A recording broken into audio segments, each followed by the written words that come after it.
KTLA Plus. Download it free today. Love how I do it. Yeah.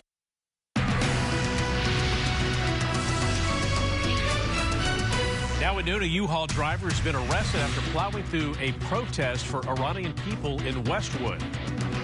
Thanks for joining us for the KTLA 5 News at noon. I'm Glenn Walker. And I'm Lou Parker. This comes as tensions grow abroad and here at home. The Trump administration is considering possible military intervention after weeks of anti-government protests in Iran that have left hundreds dead. KTLA 5's Lauren Lister live now in the news center with the latest. Lauren? Yeah, Glenn and Lou, new at this hour, LAPD reporting detectives and an FBI agent interviewed that U-Haul driver and arrested and booked him for reckless driving, identifying him as 48-year-old Kalor Mandanesh.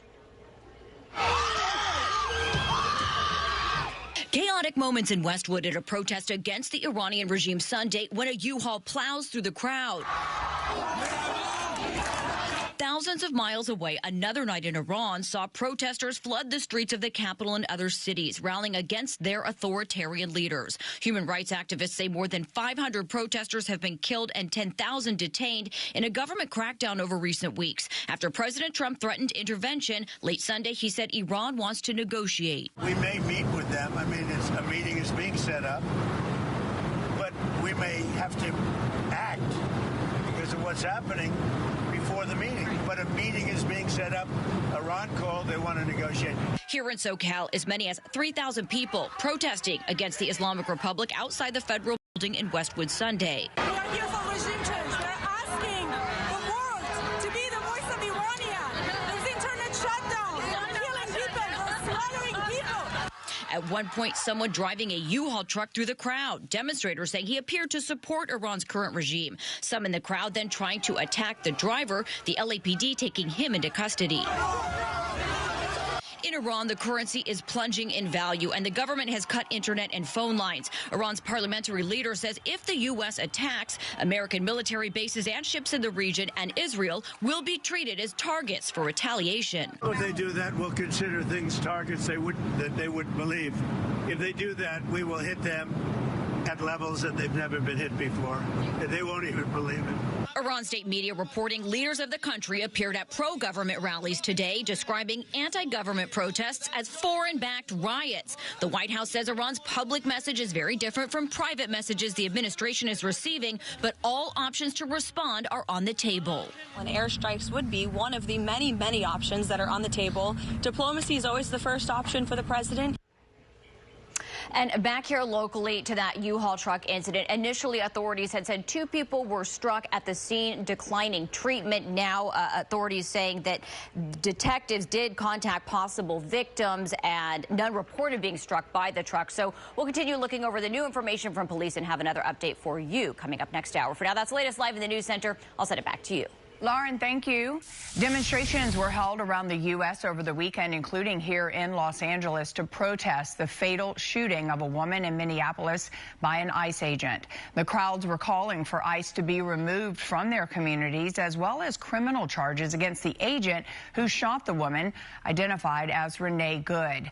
Good was in her SUV, and DHS officials say she was blocking the path of federal agents. She later appeared to be pulling away from officers when one of the agents opened fire. The Trump administration says the officer was acting in self-defense, saying that, quote, Good weaponized her vehicle. Venezuelan opposition leader and 2025 Nobel Peace Prize winner Maria Corina Machado will be meeting President Trump at the White House. An official says, or tells CNN, the meeting is set for Thursday. It comes after President Trump said he did not think that she could lead Venezuela, saying that she doesn't have the support or respect of the people. President Trump says he understands the reason for Machado's visit is over her Nobel Peace Prize, which she had suggested she would offer to him. However, the Nobel Institute says that peace prizes cannot be transferred. Well, the second half of the school year kicked off today for tens of thousands of LAUSD students, and today Superintendent Alberto Carvalho touted academic achievements so far. Alina Bovian is in Watts with more details. Big day, Alina. Hi.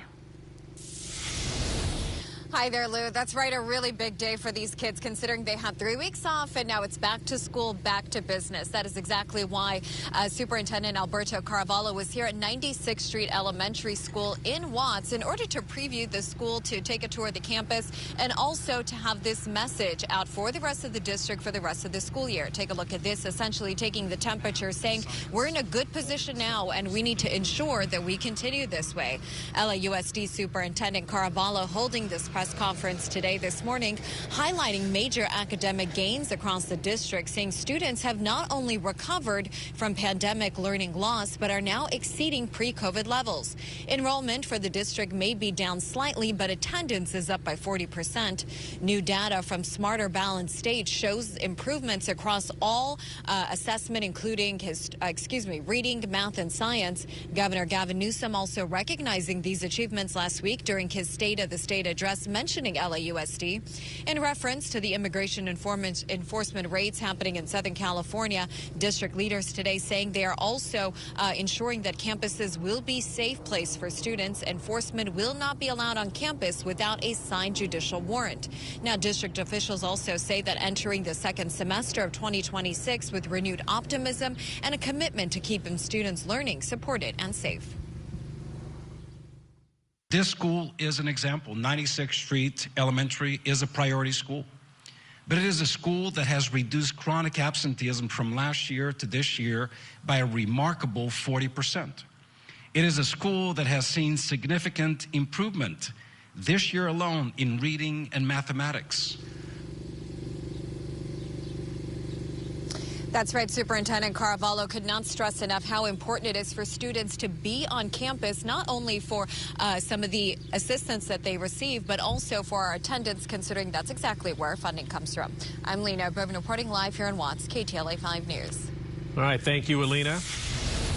Well, it's happened again. A bear has made itself comfortable under a home in Altadena and shows no signs of leaving anytime soon. And it is unclear if this is the same bear that was living under a home in the same neighborhood and stayed there for 6 weeks. KTLA 5's Kimberly Chang live in Altadena with some details for us. Hi, Kimberly. Hi, yes, an Altadena resident called KTLA and told us that his family discovered a bear underneath their home. Take a look at this video. Where did he go? Video shows a bear tucked away in a back corner of a crawl space underneath their home. He believes the bear has been there about 4 to 5 days. Now, the family says they don't want the attention and asked us not to reveal their address. This is a neighborhood near Altadena and Midwick Drives. This is less than half a mile from a home that you may remember. Go, go, go, go, go, go, he's out, he's out, he's out. Go, go. This bear, believed to be about 500 pounds, moved into a crawl space underneath a house on Altadena Drive around Thanksgiving. Now, the homeowner and state wildlife officials, as you may remember, tried to lure the bear out for weeks using various methods, including air horns, paintball guns, and scents, but the efforts were unsuccessful. The homeowner said the bear caused some damage around a gas line under his home. Now, the homeowner said it wasn't until after Christmas that a nonprofit called Bear League from Northern California offered to help. They used paintball guns to chase the bear away, and the homeowner put an electrified mat over the opening, and when the bear tried to return to the crawl space, the small shock scared it away. It's not clear if this is the same bear that was found underneath this home recently. We spoke with an Altadena resident who said years ago she came face to face with a bear on her property. You think they need to close up the crawl space? What are you going to do? Grab the bear and tell them to get out? I mean, they're gigantic and they're very strong. That's Deborah Wilson. She said that she has been following the story after hearing about the bear underneath that home for weeks. Her family closed up the crawl space underneath their home, and she says that is necessary in this area where wildlife sightings are common. You know, we have a problem with it. We had some coyotes took residence in a crawl space a few blocks over and had litters for a couple of years. That was their home, you know. So if the bear doesn't get you something well, so you better close up best you can. Now, as far as this most recent bear sighting, we have reached out to the California Department of Fish and Wildlife. A spokesperson told me that he is looking into it and will get back to us with more information. And we will, of course, bring that to you. For now, reporting live here in Altadena, Kimberly Chang, KTLA 5 News. All right, Kimberly, thank you. That bear is just like, can I just sleep? I know. Can you just leave me alone and let me hibernate? Shouldn't they call those people from Tahoe that got the last bear out of there? It's probably going to happen unless Game and Fish does her job. Sooner than later. Don't hold your breath waiting for that. Yeah. All right. Yeah, if you could flip that prompter back. Thank you so much. Over the Los Angeles basin, we are still seeing the high cloud coverage. And just know temperatures today will be noticeably warmer for everyone, I think even at the coast. 72 right now for Hawthorne. It's 73 downtown, 71 in Riverside, and 76 in Santa Ana. And the wind advisory for LA and Ventura County finally expires at 1 o'clock today. It's in effect just until 2 o'clock for OC and the Inland Empire. As far as temperatures today, 63 will be the high in Palmdale. You guys were in the 50s yesterday. 77 for Van Nuys, 76 for Burbank today, 78 here in Hollywood, 80 for Long Beach, 75 in Garden Grove today, 71 for Dana Point, and 74 today for San Bernardino. Back to you. All right, more of your top stories are coming up next. They are sold as a protein-packed snack, but some health experts are advising against eating those popular meat sticks. We'll explain why in your Health Smart.